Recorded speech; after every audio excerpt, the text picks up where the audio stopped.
بالی would کے مشہور اداکار چنکی پانڈے نے اپنے کیریئر کے آغاز کے دنوں کا ایک دلچسپ واقعہ شیئر کرتے ہوئے انکشاف کیا ہے کہ وہ ایک بار پیسوں کے عوض جنازے میں شرکت کر چکے ہیں۔ حال میں دیے گئے ایک انٹرویو میں چنکی پانڈے نے بتایا کہ ان کے کیریئر کے ابتدائی دنوں میں ان کی آمدنی کا ذریعہ مختلف تقریبات میں شرکت کرنا تھا۔ ایک دن ایک آرگنائزر نے انہیں سفید کپڑے پہن کر ایک تقریب میں آنے کے لیے کہا اور یقین دہانی کروائی کہ انہیں اس کے بدلے پیسے ملیں گے۔ چنکی پانڈے کے مطابق میں مقررہ جگہ پر پہنچا اور دیکھا کہ سفید کپڑے پہنے لوگ جمع ہیں۔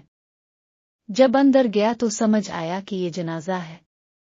میں حیران رہ گیا اور سوچنے لگا کہ شاید آرگنائزر کا انتقال ہو گیا ہے، لیکن پھر آرگنائزر نے مجھے بتایا کہ مرحوم کے گھر والے چاہتے ہیں کہ اگر میں روں تو مجھے اضافی پیسے ملیں گی۔ چنکی پانڈے نے اعتراف کیا کہ یہ واقعہ ان کی زندگی کے عجیب ترین تجربات میں شامل ہے۔ انہوں نے کہا، میرے لیے ایک منفرد موقع تھا اور ان دنوں کسی بھی تقریب میں شرکت کرنے کا مقصد صرف پیسے کمانا تھا۔